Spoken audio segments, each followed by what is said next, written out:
Boa noite com Jesus. Hoje é um culto de família, vamos dizer assim, culto de família, vamos chamar. Talvez, quem sabe, segundo domingo do mês fica sendo culto de família. E nem todos podem vir na escola dominical. Nós vamos ler a Bíblia, Efésios capítulo 5. Aliás, aquilo que vocês já têm de cor, né? De cor mesmo. Se o nosso culto se estender mais um pouco, foi diminuído a parte do louvor, e tudo vai dar certo.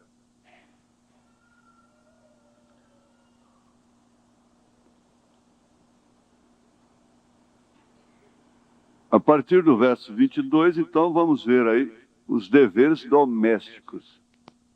O que nós já encontramos hoje de manhã, vimos o ser fundamentalista, ser fundamental. Fundamentalista, que é o termo correto, é aquele que se estabiliza no fundamento. Tudo que vai fazer tem que ter fundamento. Está baseado no fundamento dos apóstolos e dos profetas. E não queremos também nos jogar no canto da parede, porque isso não vai resolver também. Vós, mulheres, sujeitai-vos a vossos maridos como ao Senhor. Quer dizer que esse problema é generalizado.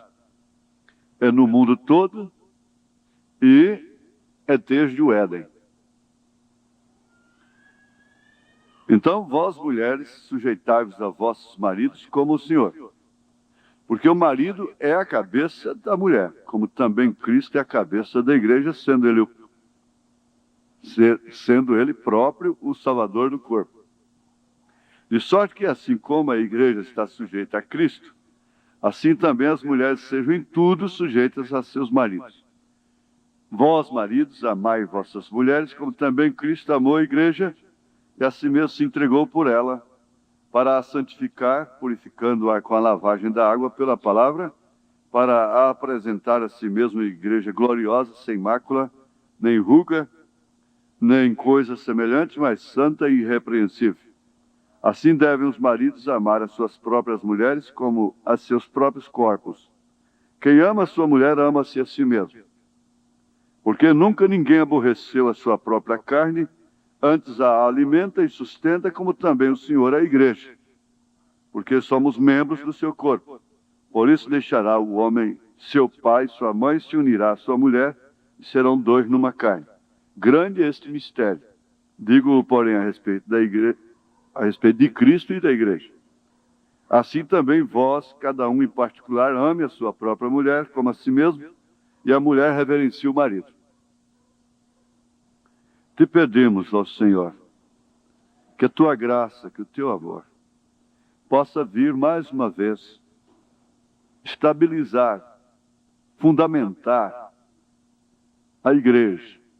Aqueles que, eu creio que todos, têm vindo de seus lares, deixado o conforto de casa, para estarem assentados aqui, enfrentando às vezes um possível mau tempo, buscando não apenas um momento de lazer, de lenitivo, para descontrair apenas, como mocidade, ou mesmo como adulto, como jovem, como velho, como criança, mas buscando estabilizar mais a sua vida nesse mundo tão conturbado, cuja condição do tempo coloca todo mundo fora daquilo que a gente mesmo crê, daquilo que a gente gostaria de ser.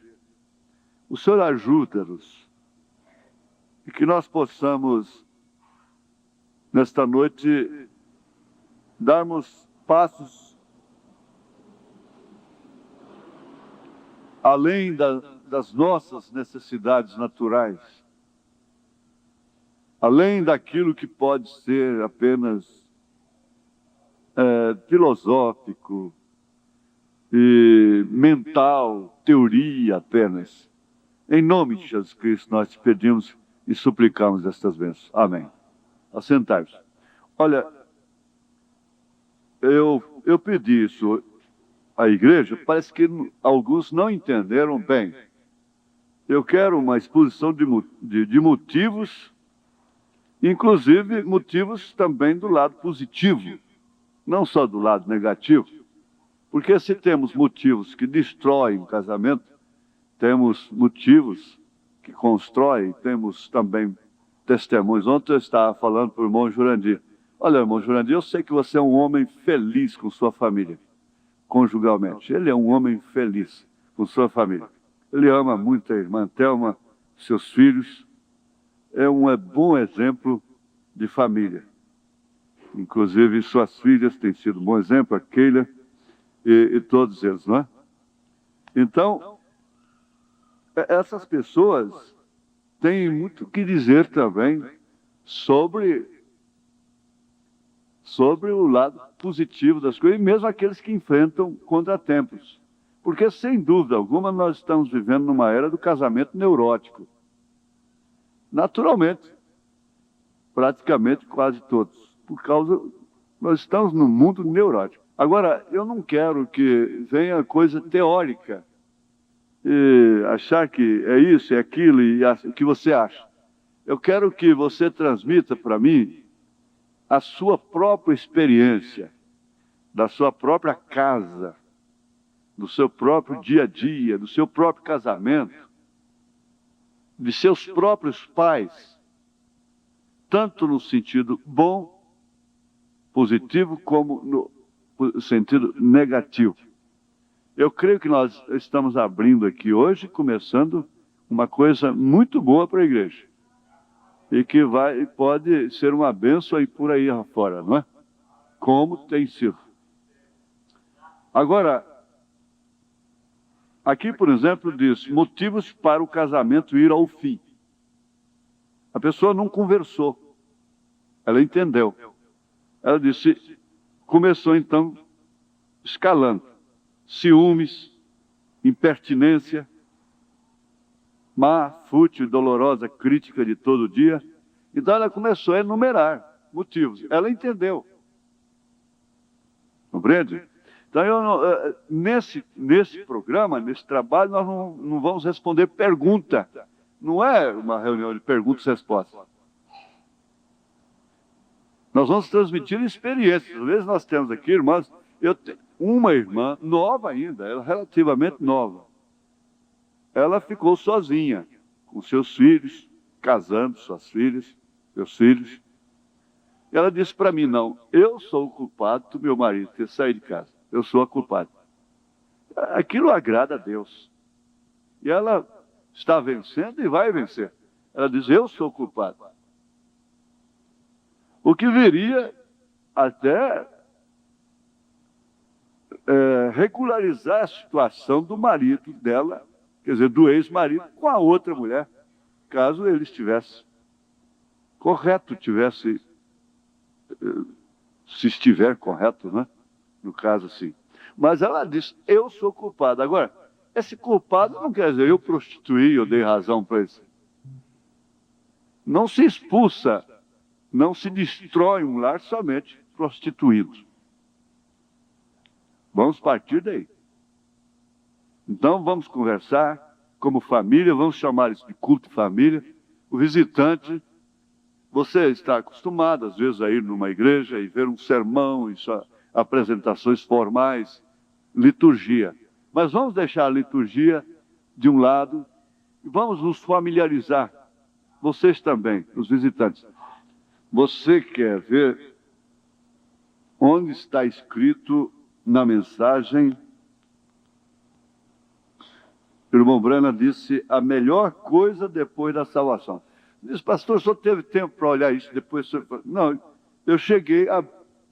Aí o Espírito fala assim, pega a mensagem escolhendo uma noiva. Peguei. Aí abri em cima disso aqui. Quando Deus deu ao homem uma esposa, lhe deu o melhor que podia dar-lhe, com exceção da salvação. Porém, quando uma trata de tomar o lugar do homem, então é a pior coisa a qual o homem pode apegar-se. Agora, isso é correto. Podemos ver a aplicação espiritual. Porque Paulo disse que, assim também vós, cada um em particular, ame a sua própria mulher, como a si mesmo e a mulher reverencie o marido. Mas antes disso, grande esse mistério, digo-o, porém, a respeito de Cristo e da igreja.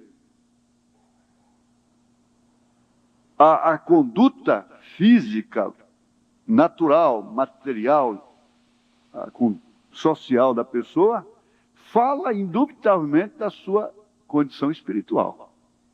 Não tenha dúvida. Então, vamos deixar aqui. Eu pedi exposição de motivos. E aqui começa com ciúmes. Quem que tem uma escritura sobre ciúmes? Eu tenho uma, já lembrei. Agora, morar com um homem ciumento deve ser um inferno. Porque ela não pode olhar para o telhado, não pode olhar para a janela. Deve ser uma coisa terrível, uma prisão terrível. Você não sabe, é claro que um homem, que o Espírito Santo tem ciúme da igreja. Esse ciúme é manifestado através da velação, da cobertura que ele dá, o cuidado que ele tem com ela. Ciúme pelo seu bem. É outra coisa, muito diferente. Agora, esse ciúme que destrói, ele vê coisas como medo. Um rato vira um elefante dentro de casa, é um ladrão em cima da casa. É o medo. Assim também é o ciúme. E a pessoa não dá ocasião e coisa, e aquele ciúme doentio faz do homem um homem rabugento. Na verdade, é uma mulher rabugenta. E se você...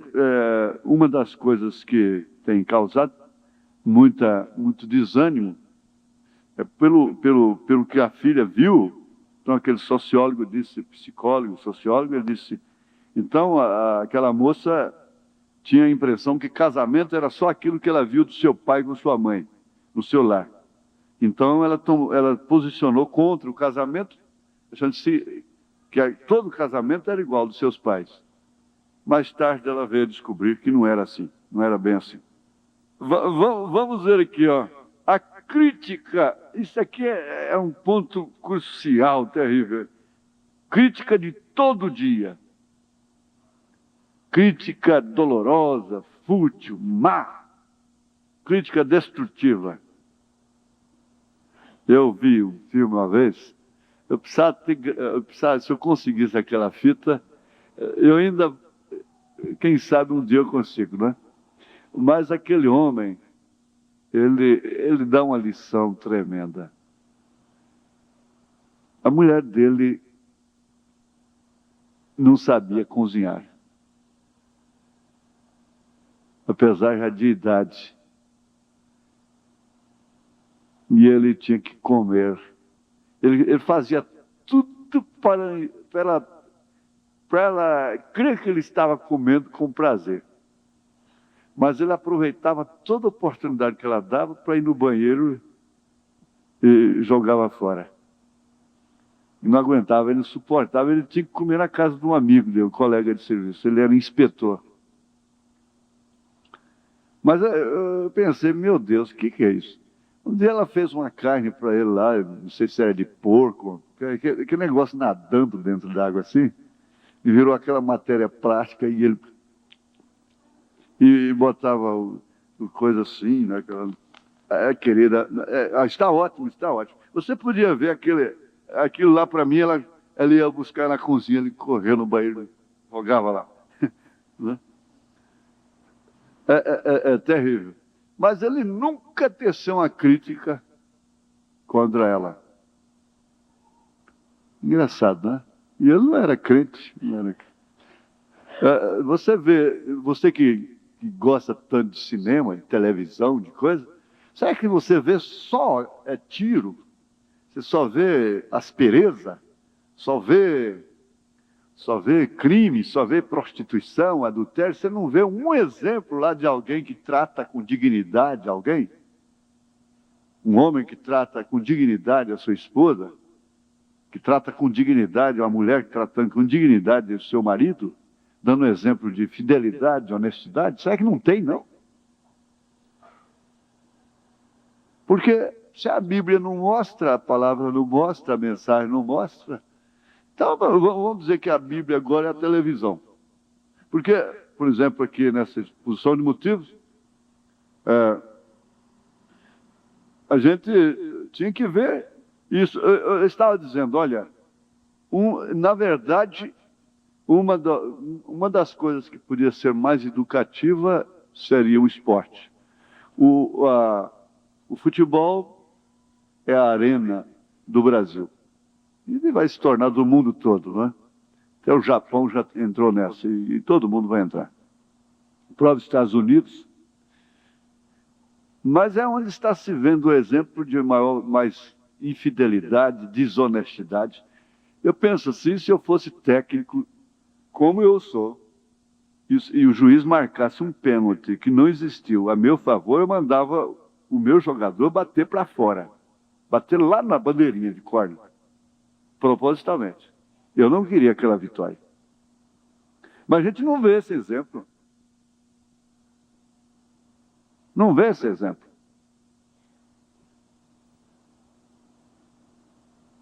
E você não vê exemplo nenhum mais no mundo, nada do que você gosta lá fora. Te mostra um exemplo de dignidade. O que será? Então isso deveria ser lançado fora. A crítica destrutiva, olha, não dá, eu tenho que pegar 2 de cada um, porque a coisa ficou... Eu sei que vai ferver, vai ficar boa. Agora que vocês entenderam melhor, vocês que entenderam melhor, aqui, por exemplo, há 20 anos já está fazendo pergunta, não é bem isso aqui.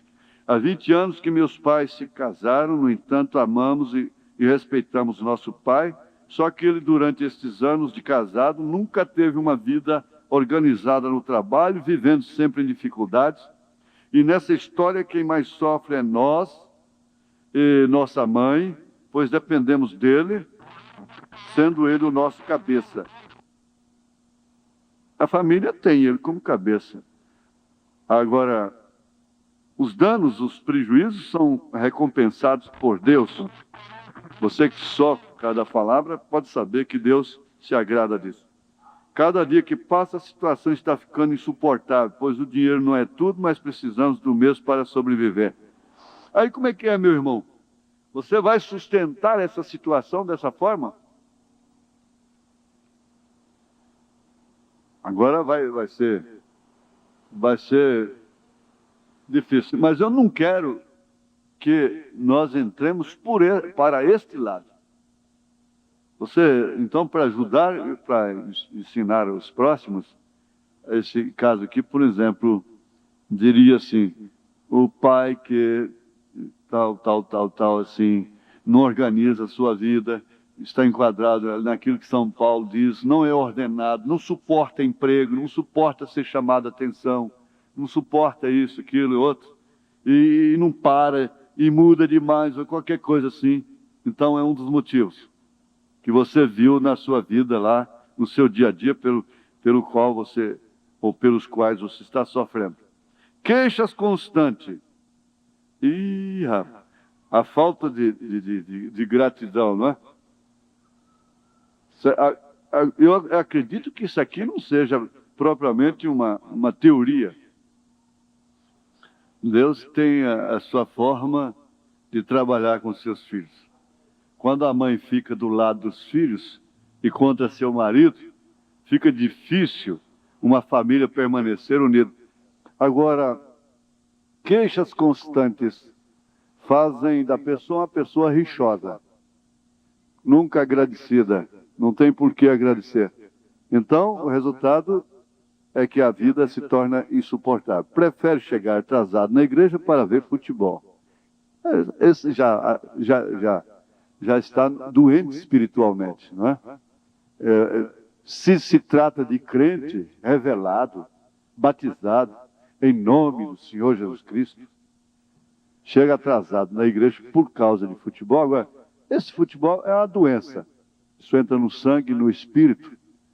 E, na verdade, o esporte é uma coisa. E isso aí é outra coisa muito diferente, que virou uma desgraça. E o melhor, então, seria desligar mesmo, né? Desligar, sofrer uma libertação. Tem que sofrer uma libertação. Porque vocês não vão se enganar. Nesta era, se não ser um vitorioso espiritualmente, não vai vencer. Não vai chegar aqui de jeito nenhum.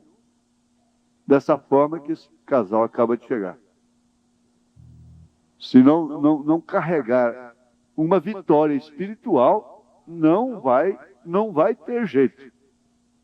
Então, aí, veja, o futebol é um espírito. E essa coisa dentro de casa, o que pode dar para o seu futuro, para seus filhos? Você vai chegar aqui dando nota um para o outro dessa forma? Não pense, vocês que são casados, mais novos, não pense que o segundo casamento vai resolver seu problema. É um abismo chamando o outro. Um abismo chamando o outro. Não pense. Você não pode lançar sua pérola aos porcos. Jesus disse. Agora, é claro que, como uma delas diz, eu sou nervosa, sou grossa. Mas não é por isso que deve levar a coisa para esse lado de separação. Então, aqui diz histeria. Olha, a histeria é uma anormalidade, não resta dúvida. Mas a pessoa se controla, é claro. Sabe o que está faltando? Está faltando muitos casais, muitas famílias virem para a reunião de oração e termos reuniões de oração até você falar língua estranha, até você gritar, até você cantar hino espiritual, até você pular, saltar, babar na roupa, tudo e chegar a cara no chão. O que está precisando é isso em casa. Compreende? O que está faltando é isso. Agora, extravasar é remédio. Você dá um grito, é remédio. Dá um grito, é remédio. Agora, esses gritos são dados em louvores a Deus. Se gritar naturalmente é remédio, sair assim na janela, no mato e tirar um grito, que vai aquele eco bem longe na mata, é remédio. É remédio. Agora, e gritar, glória a Deus, aleluia, glória a Jesus, aleluia, aleluia, aleluia. Quer dizer, quantas vezes no ano você gritou, aleluia, aleluia, aleluia? Mas gritar dentro de casa com histeria, isso é todo dia. Então, não tenha dúvida, esse histerismo, essa coisa de dar sapituca, acesso de nervo, essa coisa toda, é falta da bênção pentecostal. Não tenha dúvida. E são elementos para destruir o casamento. Aliás, o casamento ele é destruído em certa forma. Ele é destruído, vamos dizer, assim, a casca. Mas ele nunca acaba. Tanto que você carrega esse peso para o outro lado. Tem que ver isso. O que vai fazer? Foi assim que fomos criados. Né? Aqui tem um item que diz assim: não assumir responsabilidades e se desviar dinheiro que deveria ser aplicado para a saúde dos filhos, da própria esposa, em telecenas, em loterias, lotos, aventuras, etc. Meu Deus. Então, aí só pode entender que existe já uma doença espiritual quando se trata, é claro, de quem quer que seja, mas especialmente que alguém que diz que é da mensagem, que é batizado em nome do Senhor Jesus Cristo, que está na comunhão. É muito fácil ser apanhado por espíritos, mas se não luta contra esses espíritos, você está deixando a coisa aí de água abaixo e você vai pagar muito caro por isso, rapaz. Você vai pagar muito caro por isso, mocinha.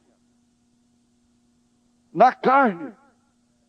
A quantas pessoas aquela irmã disse, marcada, ainda nova, marcada. Ela disse, pastor, eu sou culpada. E outros tantos têm dito, eu sou culpado. Eu destruí, eu não tive sabedoria. Mas você perde o senso da consequência que é fatal. É fatal. É 2 mais 2. De deixar seu lar indo a pique. Por causa de fugir de suas responsabilidades. A discordância no trato, na cultura, no temperamento, nos gostos, na perspectiva mental.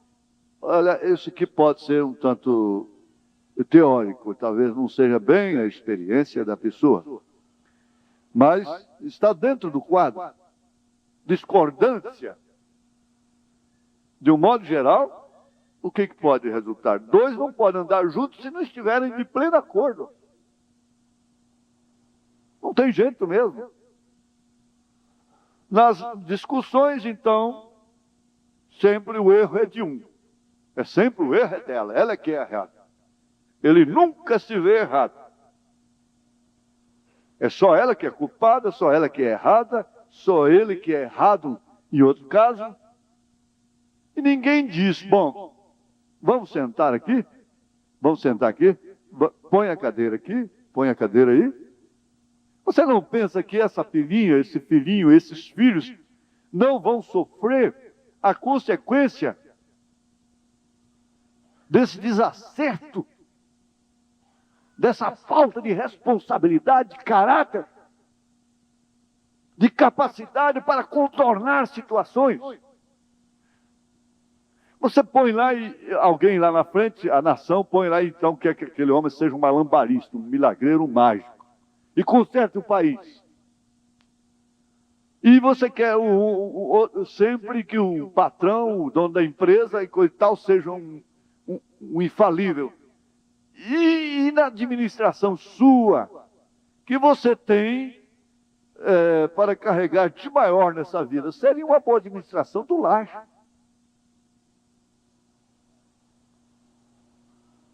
Agora, esse reconhecimento é que traria a grande vitória, a tremenda vitória do amor divino. Mas aqui, então, a gente vê, nessa discordância, nessa porfia, ninguém vê a si mesmo errado, só vê ela. Quem que aguenta isso?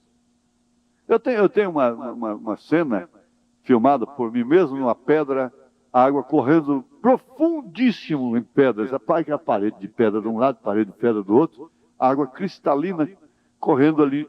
Agora, eu conversando com a mão Machado e ponderando, bom, isso aí, milhares de anos esta água correndo, dia e noite por milhares de anos, e foi perfurando essas pedras e chegou nessa profundidade. Isso aí não foi feito com picareta, dinamite, não.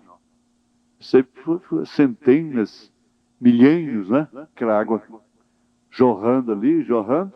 Então, agora, você já pensou isso dia e noite, todas as vezes? E para ter uma...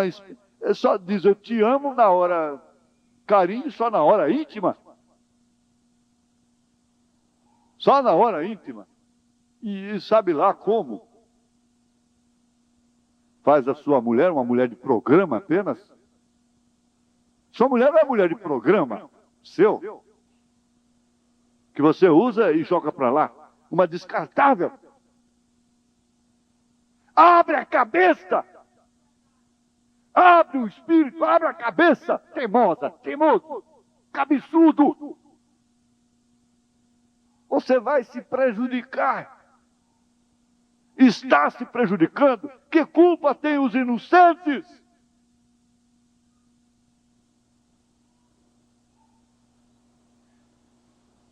Eles não têm culpa de nada e têm que assistir isso. Eles estão sendo de uma maneira terrivelmente influenciados, mesmo dormindo lá no berço. Os filhos sofrem consequências terríveis pelo comportamento de seus pais, de seu pai, de sua mãe. Eles crescem traumatizados. E vocês são culpados disso.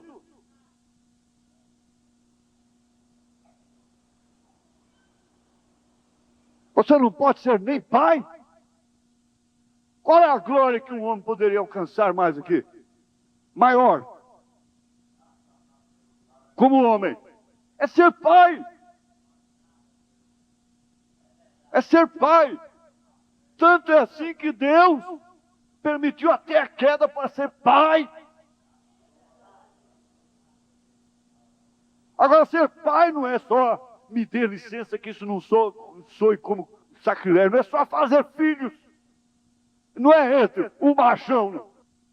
Ser pai tem uma série de coisas. Ser mãe, dar à luz filhos. O irmão Branham disse que aquela gambá ferida deu uma lição para muitas mães. Agora, não se pode controlar essas discordâncias, essas incessantes explosões de raiva e temperamento manifestado por palavras descaridosas, demonstrações de violência, ações, humilhação, censuras, a ranzinagem dentro de casa, a mesquinhez, o ridículo, não anima a companheira, não anima o companheiro, tudo fica subentendido, entende mal, entende por outro lado, porque fala, por fim ela toma medo de falar até.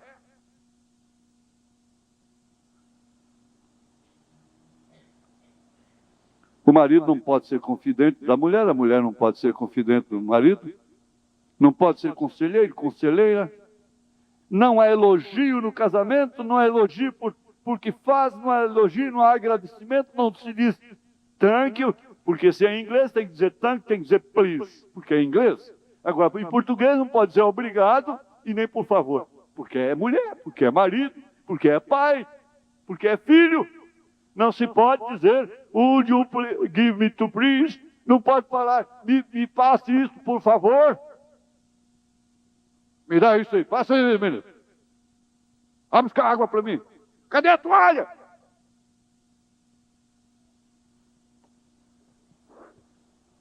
Sabonete.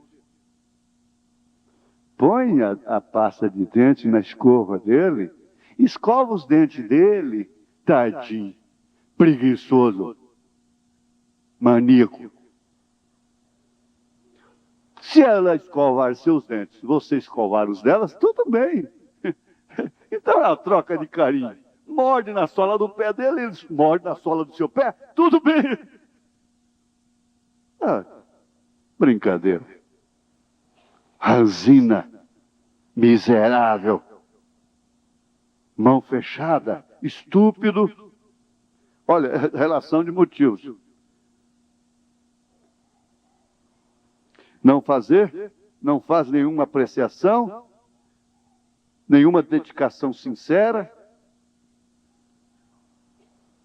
Procura sempre trocar o convívio do lar por companheiros, companhias, etc. Ama mais ter companheirismo com a televisão, com os programas de televisão, do que a atenção com a família. Essa pessoa vai ficar histérica, tensa, nervoso, bruto, animal.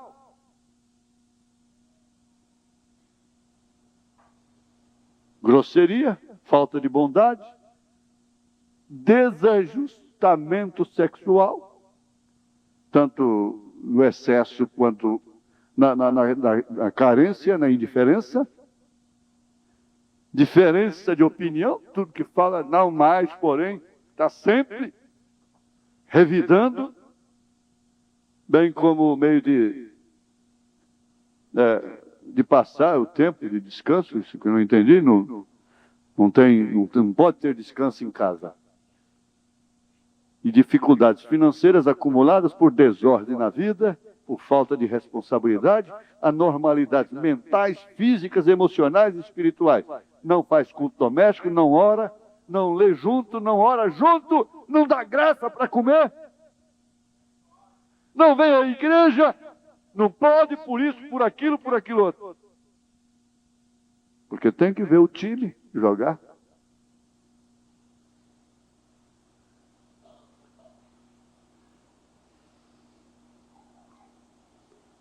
E quando pede para desligar o televisor, pode esperar a bomba. E aí então vem aquele caso aqui, ó, que eu até... O tempo não dá, o tempo é o tempo, não tem jeito.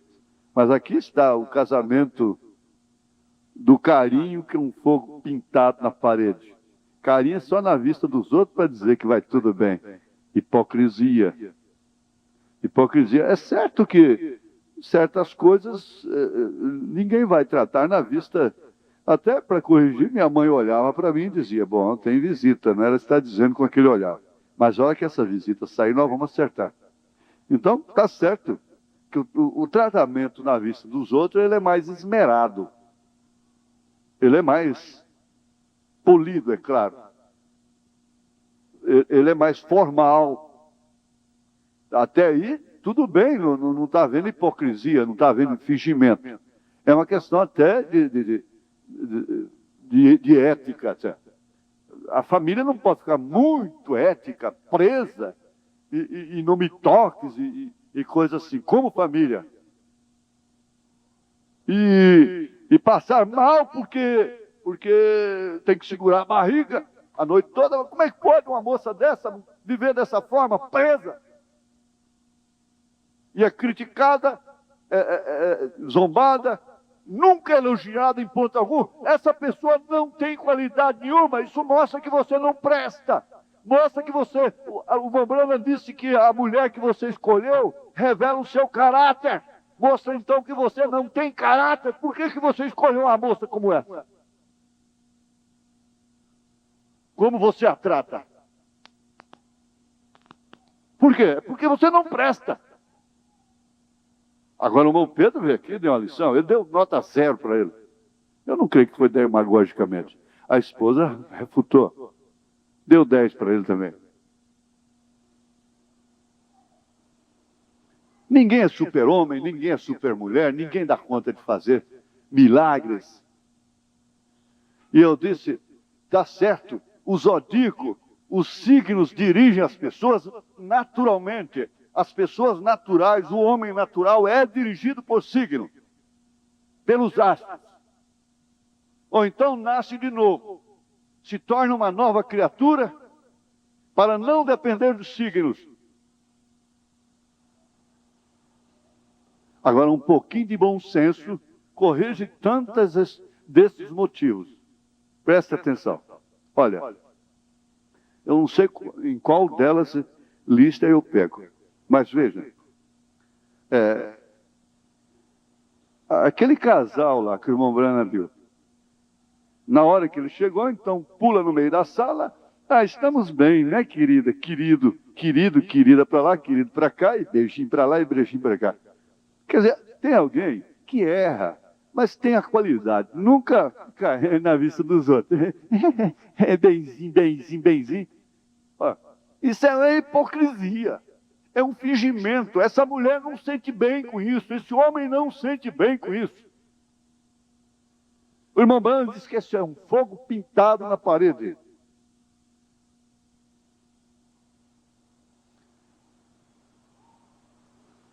Agora, uma mulher que só recebe carinho nas horas íntimas, ela é uma máquina de fazer sorvete, de coisas. Você liga lá e sai o sorvete lá. Tem uma máquina que faz isso, né? A outra é de arrebentar pipoca, a outra é de lavar roupa, a outra é de secar a louça, a outra é disso, a outra é daquilo. E a mulher é aquela máquina, né? Aquela máquina. Mas o que você está pensando? O que é que você está pensando, rapazinho, que ainda vai se casar? Você está pensando dessa forma? Mocinha que ainda vai se casar. Você está pensando que casamento é isso? Você está enganado. Agora, se vocês pensam que casamento pode ser desfeito se não der certo, então é lá no mundo. Mas mesmo lá no mundo não tem um casamento que foi desfeito. Ele foi desfeito socialmente. Cada pessoa vai responder pela sua separação. Cada pessoa vai responder, porque o máximo que um homem pode receber aqui na terra não é ser presidente da república, é ser marido, é ser pai, é ser mãe, é ser esposa. É porque meu filho é doutor fulano, minha filha é isso, minha filha é aquilo. Eu quero saber se seu filho é pai, se seu filho é marido, chegou a ser um cristão, ainda que ele não saiba assinar o nome, se ele é trabalhador.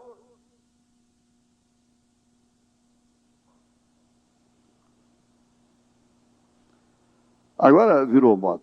Virou moda, essa moda pega porque ela vem de Hollywood, ela vem das novelas, ela vem do cinema, ela vem da televisão. E qualquer coisa, se você quer saber da coisa, vamos para o cartório, vamos separar. É tipinho irresponsável, não é?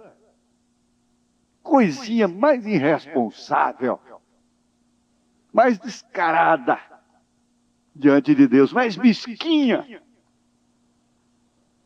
Vamos separar. É tão fácil fugir assim, né?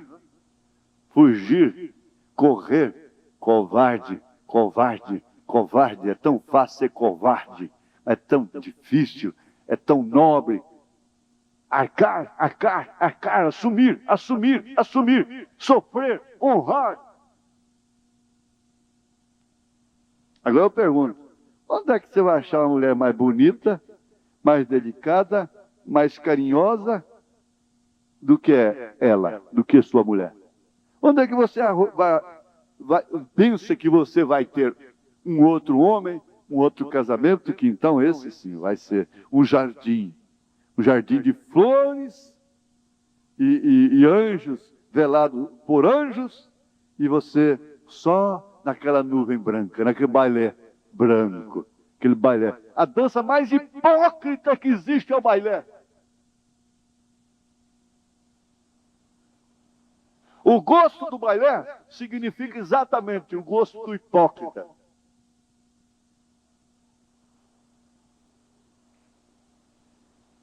Ela é caracterizada a dança da hipocrisia.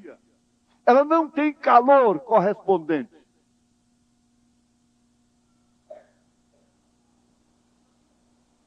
Ela significa o canto solitário.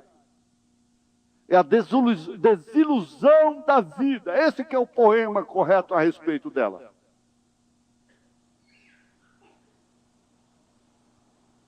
E você então vai viver do bailé.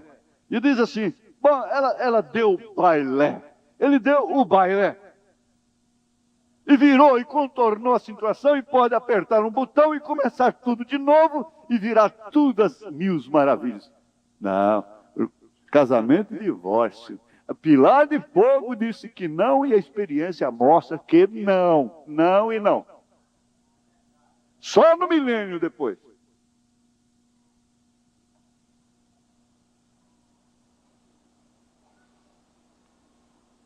Em benefício da família, do filho, da filha, da esposa, do marido.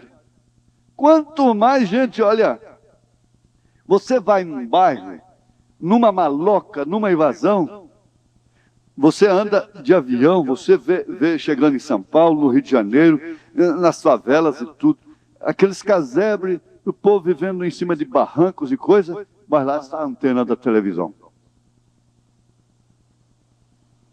Não tem dinheiro para nada, reclama do governo em tudo, mas a antena da televisão, o pé de galinha está lá.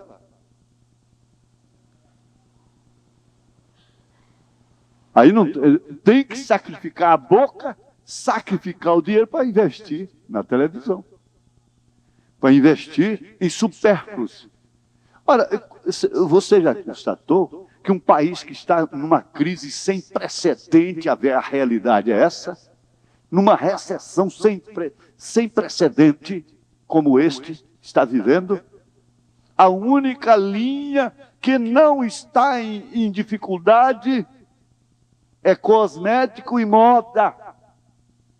Cosmético e moda. Por quê? Por quê? Então a estatística diz o seguinte, porque o mercado feminino superou. Tudo está na mão da mulher. E a mulher, então, tem que vestir obrigatoriamente na apresentação. É no batom, o batom é indispensável, falta leite para ela, falta alimento, falta nutrição, falta vitamina C, vitamina B, vitamina A, vitaminas e ferro e cálcio, falta tudo, mas não pode faltar batom. Não pode faltar tudo na panela, na cozinha, mas não pode faltar batom, cosmético, na penteadeira. Então, o presidente da junta, sei lá, do sindicato, da representação, diz, vai de bem para melhor. Mas o comércio de trabalho, de emprego, de coisas, então esse vai para baixo. Porque se tivesse havendo demissão de empregados do trabalho, no mercado de trabalho popular e de funcionalismo público, federal, estadual, etc., quebrando por lá também, a coisa estaria melhor.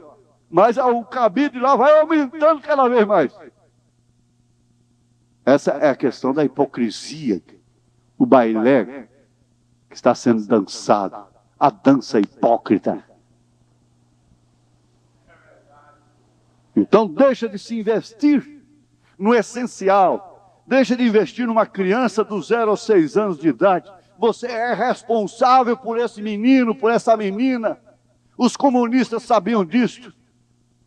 E eles queriam uma super raça. E Lenin matou tudo quanto é aleijado, cego, velho, acabou com tudo quanto é asilo. A religião é o ópio da humanidade. Queimou todo mundo que não prestava, que estava na aposentadoria, dependendo do Estado. Queimou tudo, todo inválido, todo analfabeto. Ninguém que prestava para o Estado. Disse, vamos fazer uma super raça. E começou. Então ele começou a investir na criança de 0 até 6 anos de idade. Quando mais precisa de ferro, de cálcio, de vitaminas, para fazer a estrutura do homem amanhã. Para fazer o super-homem.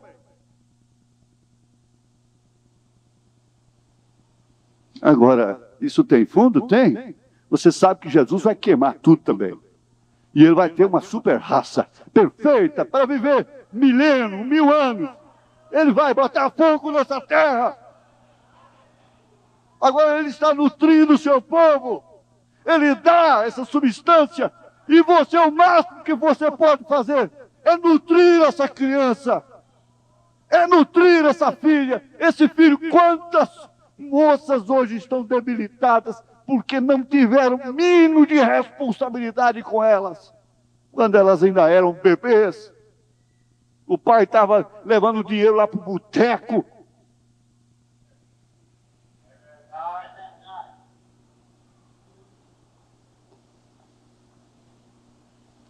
Não dá mais tempo. Nós vamos parar. Tem que parar por aqui. Mas agora, você sabe o que falta realmente? É a bênção pentecostal. Eu disse que isso aqui, eu não posso continuar com isso aqui, a menos que seja uma direção de Deus, todos os domingos à noite. Mas pelo menos o segundo domingo do mês já fica. Vamos ter esse culto de família. Segundo domingo do mês. Agora eu pergunto, você tem coragem de enfrentar? Se um casal quer se candidatar para ser o próximo, me procure. Me dá um bilhete ou me procure pessoalmente, por favor. Se você quer discutir seu problema com ela aqui, nós vamos discutir, com todo respeito, né? Eu tenho confiança na mediação aí. Na mensagem Escolhendo uma Noiva, a partir do parágrafo 72, é que você encontra a experiência daquele rapazinho pobre, do qual o irmão Brana fez seu casamento, ou qual, né?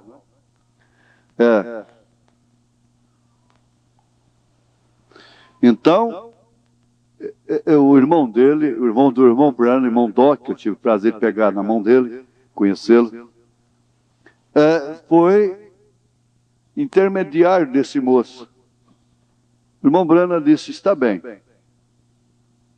Naquela mesma noite, meu irmão me perguntou e eu lhe disse, bem, se nunca se tem casado antes, veja só a condição dele.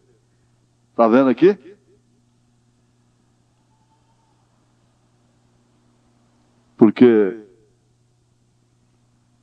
talvez isso possa pôr algumas coisas no lugar, se as pessoas podem estar mal informadas e pensar que jogar um lar para cima e dar um chute é facinho, depois conserta facilmente. Mas não é, não. Não é, e pode sair da igreja e arrumar por lá, que não vai ser, onde você for não é. Você pode ir lá para a estrela, casar lá em cima numa estrela, você pode ir lá no fundo do mar, casar lá no fundo do mar, não adianta. Não adianta. Cadê? Onde está? Diga-me, pois. O Erizinho, cadê? Cadê você? Está aqui? Espera aí.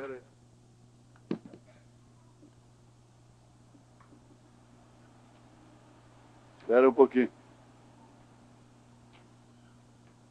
Ai, Deus.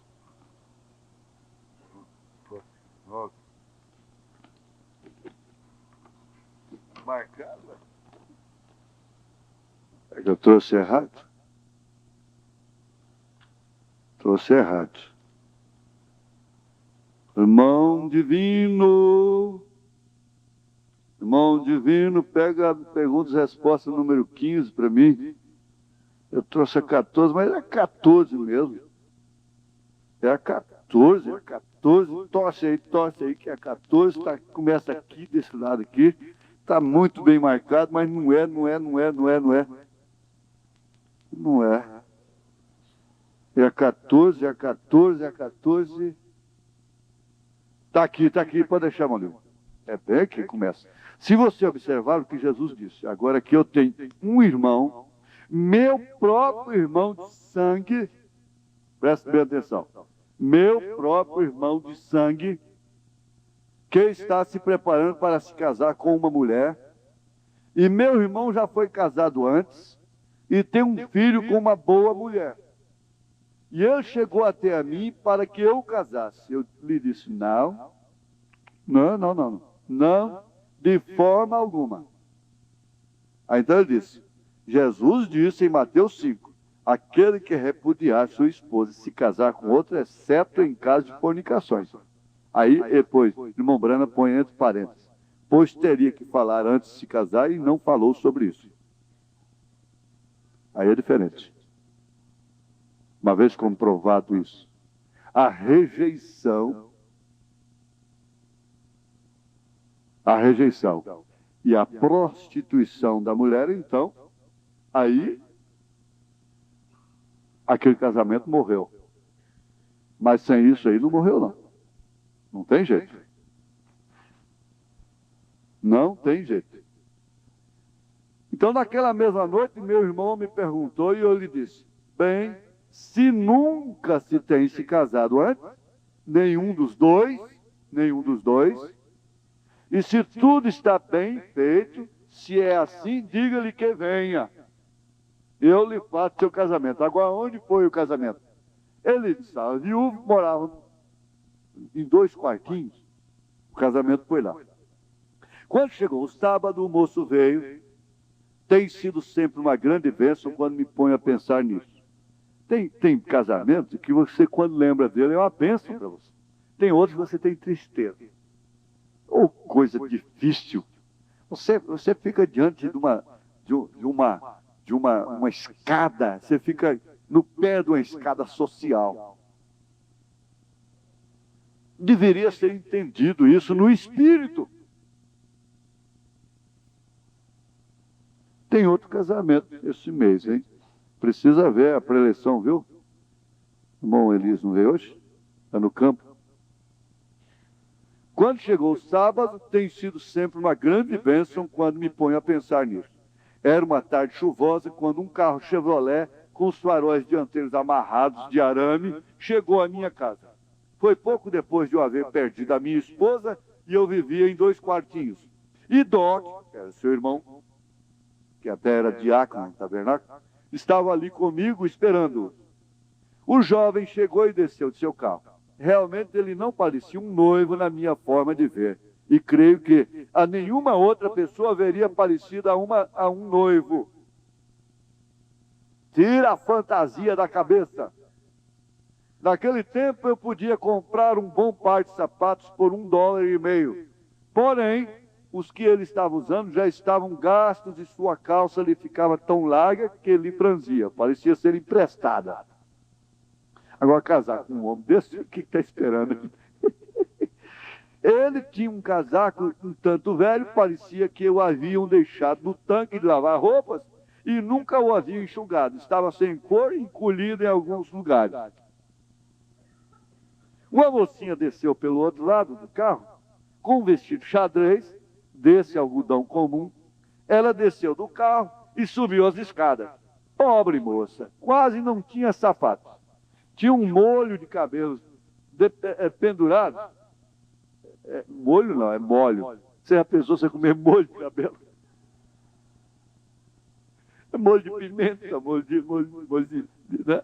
Mas um molho de cabelo pendurado sobre as costas e se via bastante jovem, novinha.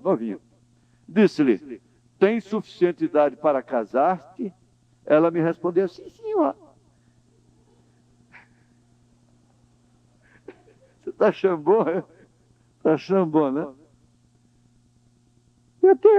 Eu tenho permissão assinada pelo meu pai e minha mãe. Continuou dizendo: tiveram que assiná-la na corte para poder tirar minha licença. Então foi lá, papai e mamãe foi lá e assinou. Disse-lhe: muito bem, gostaria de falar com você um pouquinho antes de celebrar o casamento. Eles se assentaram. O jovem se manteve olhando ao redor todo o quarto. Ele deve ter se sentido muito à vontade, porque afinal de contas não era uma catedral, né? Ele continuou olhando o quartinho de cima e embaixo. Ele não estava me escutando. Então lhe disse: filho, quero que escutes o que estou dizendo. Ei, presta atenção aqui, olha aqui. Sim, senhor, respondeu ele. Então lhe disse: amas esta moça? Ô caboclo, você ama essa moça com quem você casou ou não ama? Ou você vê aqui na frente parecendo o quê?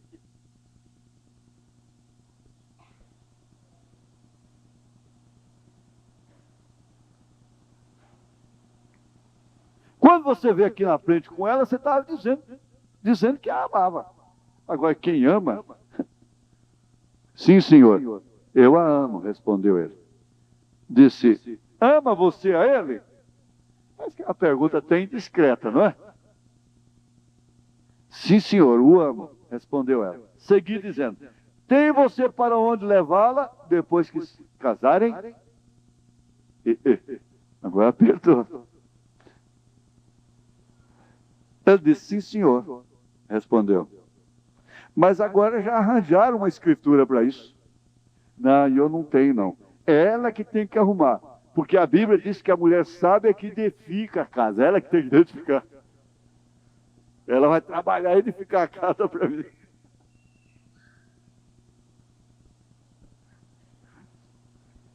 Isso é difícil, né? Difícil. Às vezes você está deitado, também vem essas coisas assim, né? É ela que edifica a casa, é ela que tem que trabalhar, ela que tem que fazer tudo, ela que tem que construir a casa para você. Então lhe disse, muito bem, agora quero perguntar-lhe algo. Sei que trabalhas aqui em cima no projeto do governo MOAP. Ele disse, sim, senhor. Ele ganhava $12 por semana. R$ 12 por semana. Disse-lhe, crês que com isso poderá sustentá-la?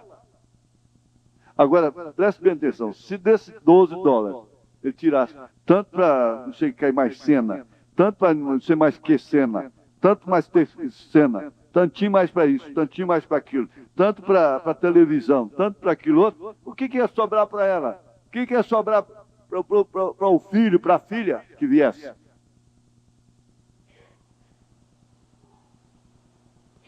Então, ele disse, sim, senhor. Ele ganhava $12 por semana. Disse-lhe, crê que com isso poderá sustentá-la? Ele disse, eu farei tudo que puder. Ele respondeu. Eu disse-lhe, isso está bem. Então disse, que faria você, irmã, se ele perdesse seu emprego? Que fará você? Correrá de novo para onde está seu papai e mamãe? Ela disse, não, senhor. Eu ficarei ao lado dele. Então disse a ele, e você, senhor? Se tiver 3 ou 4 para alimentar e não tiver nada com que alimentá-los e não tiver lugar para trabalhar, que fará? Você a levará à sua casa? Começará a chutá-la? Ficará bruto? Muita gente fica bruto, muito homem fica bruto com a mulher, sabe por quê? Porque não está dando conta do recado. Então ele vira animal. Ele não tem coragem de ser homem. Aí fica bruto, fica animal. Me permita, esse é um culto de família, não é?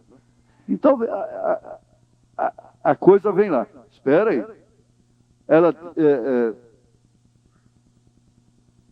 Ele disse, não, senhor, eu lutarei até o último momento. De alguma forma conseguiremos. Eu vou trabalhar. Me senti pequenininho. O profeta disse, eu me senti pequenino ante estas respostas e me dei conta que ele verdadeiramente a amava e se amavam um ao outro.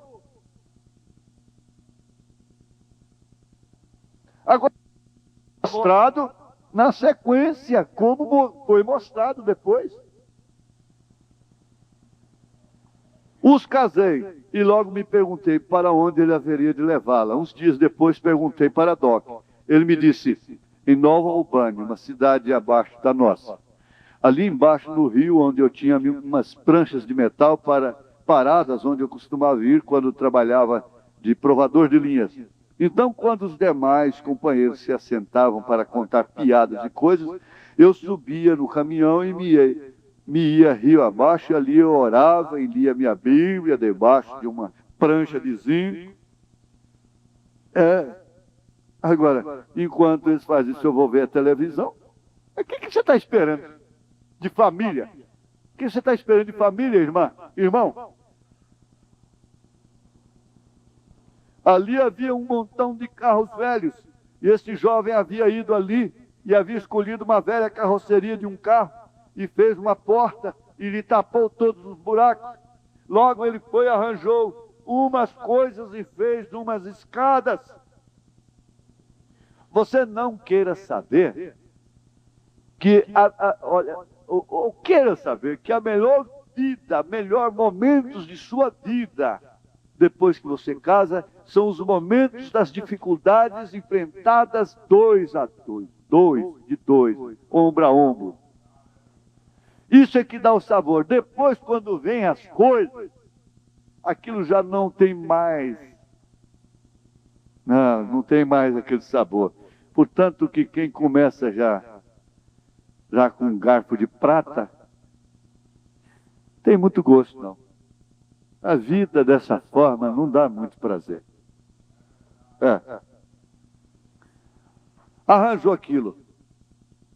Logo conseguiu umas tábuas e fez uma mesa.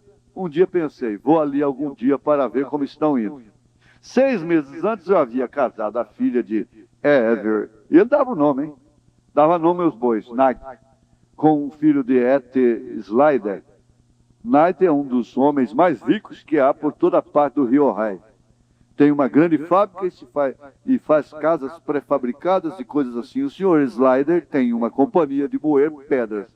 São filhos de milionários. E eu os casei. Por 2 semanas, eu falo 8 dias, mas por 2 semanas tive que estar praticando a cerimônia, ajoelhando-me em algumas almofadas e todas as pompas pela qual nunca havia passado. Agora você vê que o irmão Branham passava para uma vindicação profética. Casamento de 2 semanas, ajoelhando em almofadas e coisas. Tive que fazer tudo isso para casar neste par. Bom, aquele par teve que casar-se naquele pequeno quarto, onde só havia uma cama dobradiça e uma cadeira de descansar. Porém, ambos os pares casei com a mesma cerimônia. Um dia decidi visitar este casal rico. Eles não tinham necessidade de trabalhar. Seus pais eram milionários. E por que você quer ficar milionário? Milionária? Eles eram milionários. Vamos ver se eles eram felizes? Eles lhes haviam construído uma bela casa. Francamente, aquela casa tinha as maçanetas das portas de 14 quilates, ouro. Assim vocês podem imaginar em que classe de casa vivia aquele casal. Não tinham que trabalhar. Tinha um bom Cadillac cada ano e tinha tudo que queriam. Eu os conheci através de um amigo meu. Então eles tinham muito mais do que muita gente sonha aqui.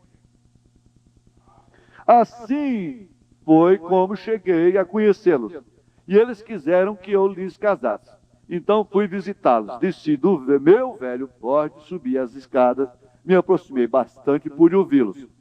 Eles estavam discutindo deveras. Discutindo mesmo. Agora isso é vindicação, não é? Eles tinham que chegar naquela hora. Estavam com ciúmes um do outro. Haviam ido a um baile. Ela era uma moça bastante bonita, algo assim como uma rainha de beleza. Ela havia ganhado muitos presentes naquele lugar, ganhou alguns carros e coisas à custa de sua beleza. Beleza mercenária. Os olhei caladamente e um estava num canto e o outro no outro canto, discutindo acerca do moço com quem ela havia dançado ou algo assim. Quando ia entrar, eles deram um salto e se agarraram pelas mãos e dirigiram a porta. Ah, irmão Branham, disseram. Como está você, irmão Branham? Disse-lhes, muito bem. E vocês, como estão? Como vão indo? Oh, disse ele, nós vamos muito bem.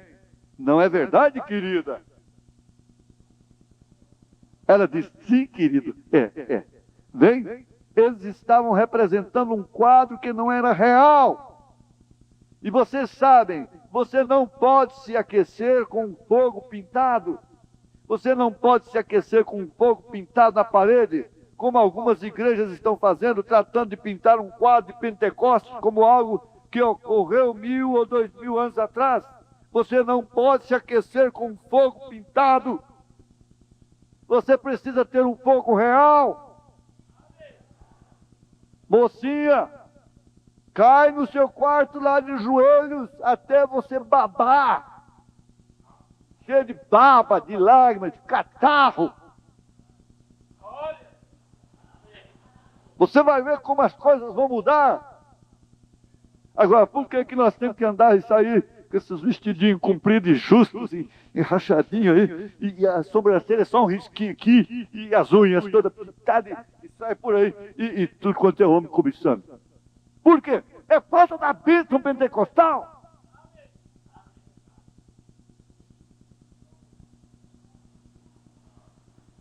Aí está o edificar a casa. Bom, pensei, eu do outro lado do rio ali, é onde vive aquele outro casal. Pensei em ir visitá-los em um sábado à tarde para ver como estavam indo. Então, com minha cara suja e com um par de luvas e todas as minhas ferramentas, planejei ir visitá-los. Eu fiz como se houvesse estado trabalhando. Veja a vindicação. Buscando, examinando os isolamentos das linhas elétricas, vendo se estavam velhas por causa de algum raio ou algo. Assim fui rio abaixo. Ali estava aquele velho Chevrolet. Isso foi 1 ano depois de havê-los casado. A porta estava aberta e eu lhes podia ouvir falando. Estava brigando os dois lá. Mas você sabe que eu estava precisando de um vestido, você foi comprar, foi loteria, você foi comprar, foi isso, foi aquilo, e você foi comprar, foi cosmético. E para que você pintar? Por que você tem que andar com essa boca pintada, essas unhas pintadas? Por que você tinha que, então, botar esse vestido apertado, essa coisa toda e tudo isso? Não, a coisa não estava assim. A coisa estava completamente diferente. Isso soa como hipocrisia, mas eu fui me aproximando até que podia ouvir a conversa. Ele foi indiscreto, mas era Deus. Era Deus. Ali me detive, pois eu queria inteirar-me por minha própria conta. Eu queria investigar bem para estar seguro do que estou dizendo. Assim faço com a palavra de Deus. É verdade ou não é verdade? Guarda ele sua palavra. Se não aguarda, então não é Deus. Se aguarda, então é Deus. Eu queria saber como estavam indo. Então me deslizei muito facilmente para um lado. Ouvi o que ele disse. Querida, eu queria comprá-lo. Eu queria comprá-lo, mas meu dinheiro não deu. Ela disse, olha, meu amorzinho, este vestido que tenho é suficiente. Afinal, eu vivo é para você. Esse vestido está bom, eu aprecio isso, mas tu sabes, dei a volta e tratei de olhar pela fenda da porta que estava entreaberta. Agora ele não aprova um tipo de coisa dessa. Isso aí é Deus, não? E ali estava ele assentado e ela em seu colo, abraçando um ao outro. Ele tinha um daqueles chapéus que saíam antes, e ali tinha seu cheque. Ele o tirou e o colocou sobre a mesa. Ele disse, tanto para a compra, tanto para o seguro, e tanto para o carro, e coisa, mais tanto aqui. E ela pegava, contava também, coitado, põe de lá o dinheirinho de cá. Elas não podiam cobrir todos os gastos. Olhou para ela olhou para ele, não com gesto de reprovação. Então entendi que ele havia visto um vestido numa loja. Fazia algumas semanas que o havia visto. Quer dizer, ele estava preocupado em dar uma coisa nova para ela. E custava $1 ou algo, R$1, se dá de oferta. Ele queria comprá-lo para ela. Ele lhe dizia, querida, ficarias tão bem com ele. Eu queria comprá-lo. Ela disse, amor, eu tenho um vestido. Realmente não tenho necessidade dele. Olhei para trás e dali se podia ver a torre da casa do outro casal rico. Olhei alguns minutos e pensei, qual é na verdade um homem rico? Pensei, William Branham, se tu tivesses de escolher, qual escolherias? A casa da torre? As coisas pelas quais elas ficam estéreis, da crise de esterismo, sobrecarrega maridos, trazem opróbrios para dentro de casa. Nós estamos vivendo a era do mercado do trabalho da mulher. Tudo quanto é mulher agora tem que trabalhar, tem que ganhar dinheiro, porque não dá.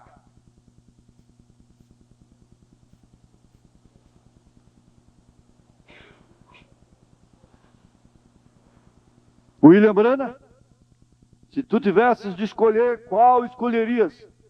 Para mim, eu escolheria não aquela coisa bonita de cima da montanha, os meus castelos que faço através de jogos, de dinheiros fáceis. Eu preferiria esse caráter aqui de baixo, uma verdadeira autora de um lar, uma que me ama e que fique ao meu lado, alguém que me ajude a formar um lar, sem que me chupe o sangue por qualquer coisa que deseje, luxo, sapatos, vestidos caros, casa cara, carro e tanta coisa, e nunca estão felizes, satisfeitas. Estão sempre histéricas. Alguém que deseja parte de mim, que deseja ser parte de mim, estar em mim como Sara estava em Abraão. Deixa a criança de lado, menina, e pensa em você. Pensa, moça, em você.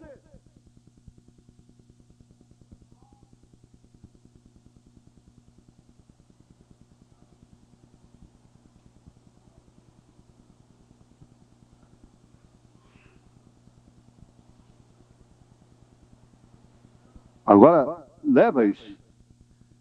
O que eu posso fazer mais? Eu disse aqui no domingo passado que o valente está maniatado. Só o dedo dele mexe e faz isso. Então vocês, casais novos, coloquem isso em suas cabeças, em seus corações.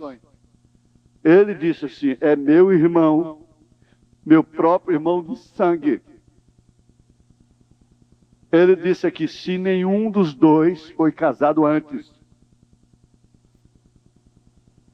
Ele diz assim, olha, ele só diz isso aqui, ó. Se um homem se casa com uma mulher que não haja vivido limpamente antes de haver se casado com ele, e então ela vem a ele depois de haver vivido com ele por algum tempo e diz, amor, quero te dizer uma coisa, eu saí com outro homem e nunca te disse isso. Jesus disse que ele tinha o direito de rejeitá-la e casar-se com outra, porque eles não estavam casados no princípio, porquanto ela lhe disse uma mentira, mentiu a ele. Agora o que fazem vocês? Vocês vão crescer e vocês vão trazer uma virgem aqui na frente. Você se casa com uma virgem, uma moça que se cuidou durante todo o tempo da sua mocidade, vivendo a condição do tempo que nós estamos vivendo. E você pensa que esse casamento é só um toque de botão e você pode mudar tudo e fazer as coisas como você bem pensa? É um culto de família. Aqui nessa mensagem, a união invisível da noiva, a qual você, rapazinho, mocinha, casalzinho novo, casal velho, deve se familiarizar com a mensagem. Essa mensagem eu já li, já ouvi. Não, não é isso não. Deixa ela ajudar a formar o seu caráter, os seus princípios de lar, de opinião interna, própria. Porque o que vai nos levar no rapto não sou eu, não são os meus méritos, nem meus erros que vão vos deixar. É isso aqui, é a mensagem. Assim como João Batista foi o precursor da minha primeira vinda, a tua mensagem precursará a minha segunda vinda. Ele é o pastor da noiva. Ele não tem nenhuma acusação, não. Ele tem força moral. Ele não está amarrado, não. apenas tem sido um carteiro fiel, tem entregado a correspondência do jeito que ela veio, do jeito que ela é, só isso e mais nada. Então está aqui, ó. Você nunca cometeu aquilo quando isso passa realmente pelo sangue de Jesus Cristo. Nunca, nunca. Isso quer dizer ser justificado. Agora, eu francamente que eu tenho fugido de chamada de altar. Parece que eu não sei se eu tomei a opinião do irmão Brana, o que realmente aconteceu. Mas não sei, eu não tenho muita certeza mais de chamada de altar. Isso não me convence. Mas ele fazia, aleluia, glória a Deus. Não vamos dar lugar. Olha, o profeta diz assim: eles iam noite adentro até a madrugada, minhas crianças dormiam. Esse menino acaba de recitar o Salmo 23 aqui, ó, no microfone, de cor, animado, estimulado, compreende? Eles entravam no espírito e perdiam a conta do tempo, por isso eles carregavam a bênção pentecostal. Por isso eles não se cansavam da mente, não tinham suas mentes cansadas, estressadas, sobrecarregadas. Isso faz uma limpeza, uma higiene mental. Uma higiene mental, a mente fica cheia de picumã. E vai caindo uma preguiça, uma vergonha de glorificar a Deus, de chorar nos pés do Senhor, de levantar as mãos, de dar glória a Deus. Aleluia! Glória a Deus! Aleluia, aleluia! Vamos, aleluia! Aleluia! Aleluia! Diz, eles carregavam a bênção pentecostal. Glória a Deus, aleluia! Glória a Deus, aleluia! Glória ao Senhor, aleluia! Eles carregavam a bênção pentecostal. Agora essa secura, essa indiferença, resulta em histerismo, nervosismo, fobia, cansaço, estresse, exigências de incompreensão, exigências carnais, prazeres com os amigos do mundo, do mundanismo, da televisão, do futebol, e aspirações de ficar rico de um dia para o outro, resolver os problemas através da loteria. É outra desgraça. O homem gritando: quem quer dinheiro, quem quer dinheiro. Isso representa a pobreza espiritual de uma nação. Aleluia. Quem quer Jesus? Quem quer Jesus? Quem quer a palavra? Quem quer Deus? Glória, aleluia. Glória. Nunca vi o justo. Aleluia. Por jovem hoje sou velho, disse Davi. Nunca vi um justo desamparado, nem sua descendência mendigando pão. Aleluia. Vamos ficar de pé novamente para sermos despedidos. Senhor Jesus amado, nós sabemos que nós temos o que é real, o que é verdadeiro, e por isso é um direito nosso alegrarmos no Espírito, dançarmos no Espírito, termos cultos antiquados, aleluia, Senhor, termos momentos de suor, de lágrimas, de nariz escorrendo, de cabelo escaçaiado, de camisa molhada. É tempo, Senhor, nós temos esse direito. Isso é do Pentecostes, faz parte do Pentecostes. Isso é apostólico também, é profético. Aleluias. E que o teu povo, tuas filhas, teus filhos, aqueles que desejam ardentemente uma oportunidade, mas não têm como chegarem lá, sejam consolados, animados, fortificados, robustecidos na fé, na coragem, no estímulo. O Senhor batize a cada um com o Espírito Santo. Que percamos a vergonha de glorificar o Senhor. Aleluia, Senhor. Que tenhamos uma massa completa no Espírito. A igreja completa, usufruindo da tua graça, do teu poder, da tua virtude, curando, consolando, animando, fortalecendo, enriquecendo na fé. Senhor Jesus, inspira os passos de cada um. Guarda do acidente, livra do maligno, livra dos bandidos, livra dos espíritos errados desta era. Guarda este povo por quanto ele custou o sangue de Jesus Cristo lá no Calvário. Satanás não tem direito de manter sua mão suja, nojenta, impura, sobre os filhos de Deus, sobre as filhas de Deus. Você não tem direito nessa propriedade de Jesus. Mesmo ela sendo a Rabi, mesmo ela sendo a Maria Madalena,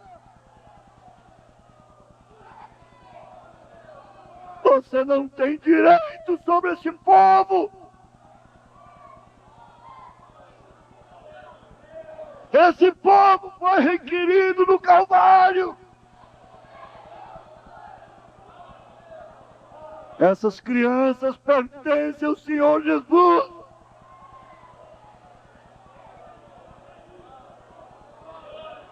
A graça e o poder do Espírito Santo, a graça de Jesus Cristo, as consolações do Espírito, continue convosco. Aprenda a guardar a sua bênção, saírem fora. Aprenda a ir embora com sua bênção. Não solte ela aí na porta, não. Não solte ela dentro do ônibus. Não solte ela dentro de casa. Segura a sua bênção. Em nome do Senhor Jesus Cristo. Amém, Senhor, amém.